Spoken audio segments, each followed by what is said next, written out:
Hi,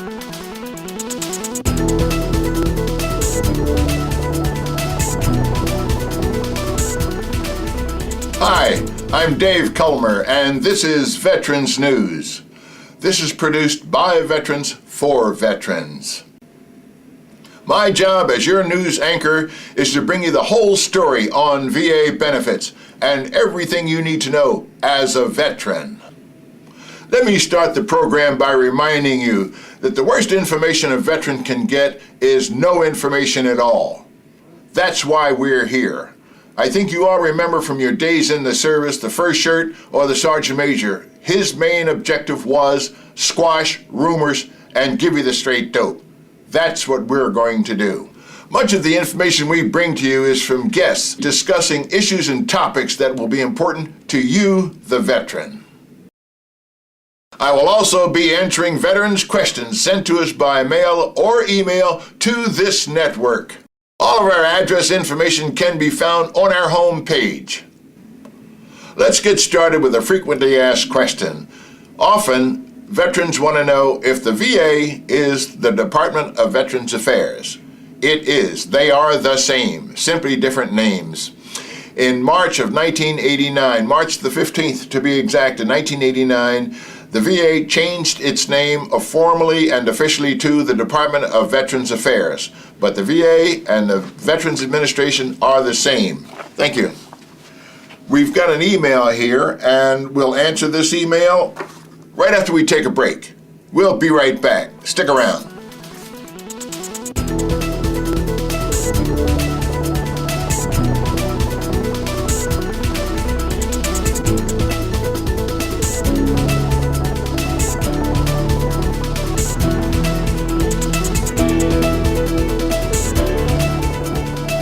We're back, and thanks for being there. This is Veterans News once again.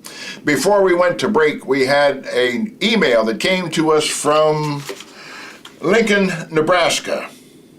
The question is pension and compensation the same? Absolutely not. Totally and completely different. First, compensation, the other term for compensation is a service-connected disability. That's compensation.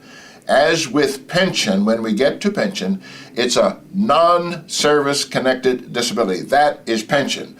So we're going to go back across to compensation, a service-connected disability.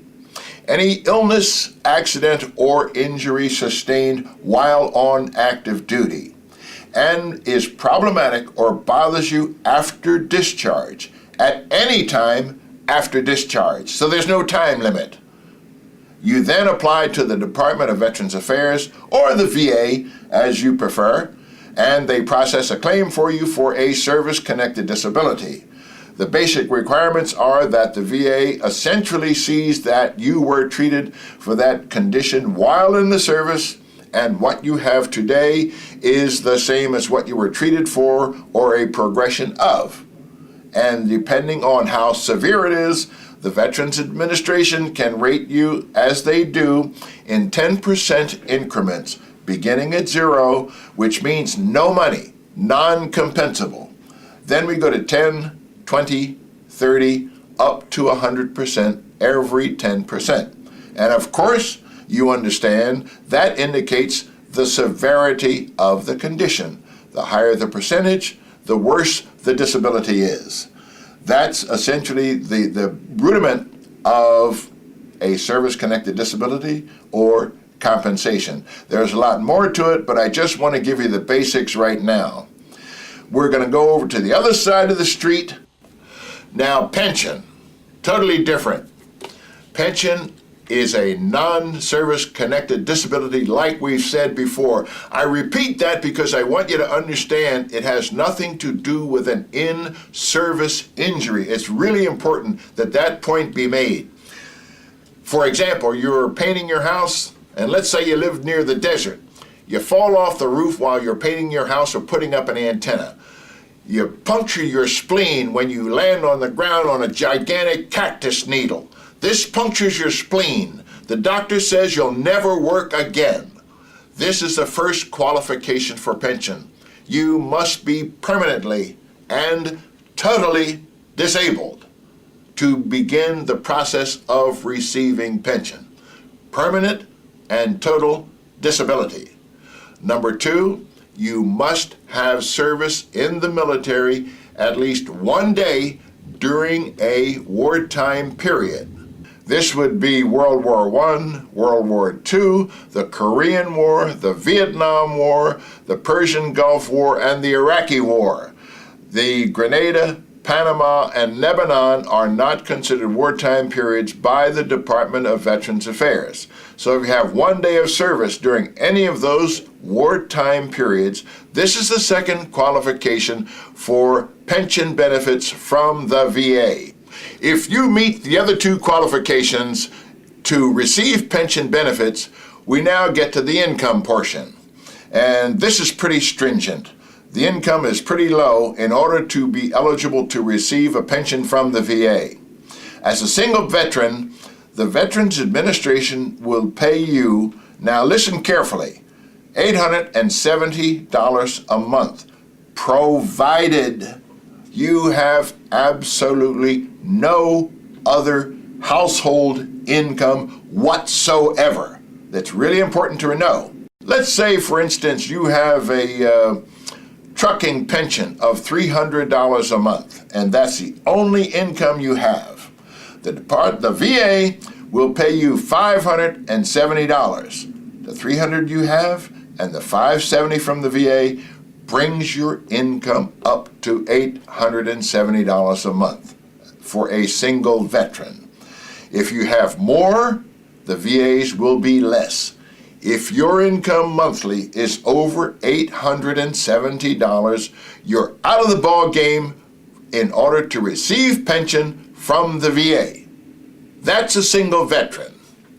If you're married, we go up a couple of $100 to $1,040 for a veteran who has a wife, a dependent spouse. The amount is increased by a couple of $100 to $1,040. But this also means that your wife cannot not have any household income either, because if she was in receipt of monies from any source, that would count toward you, the veteran's pension. So if you both had no income whatsoever, then the VA could pay you $1,040 a month for a veteran who is married for pension. It's very, very difficult, and it really needs to be clear, which is why I'm trying to really make it crystal clear for you. The non-service connected pension is where we are now. And let me be specific about other sources of income. We're talking about, one, if there's a retirement in the family, if it's a married veteran. We're talking about railroad retirement. We're talking about a teacher's pension. We're talking about a truckers' union pension. We're talking about any annuity that you receive whatsoever is countable toward pension purposes. Any money you get is countable toward pension purposes. So the bottom line is, in order for you to receive pension from the VA, this really is the bottom line source of income, and things really need to be drastic in order for you to receive pension from the VA, but it is available if you qualify. And finally, we don't want to confuse a VA pension with a military pension, because for military pension, normally you would have had to have served at least 20 years in the service or more in order to receive a military pension. So please do not confuse the two. We're talking about military pension as opposed to VA pension, and they're vastly different, mostly the amount of money. We're going to close now, but the next show we're going to talk about SMC, that special monthly compensation for severely disabled service-connected veterans. Thanks, and we'll see you soon.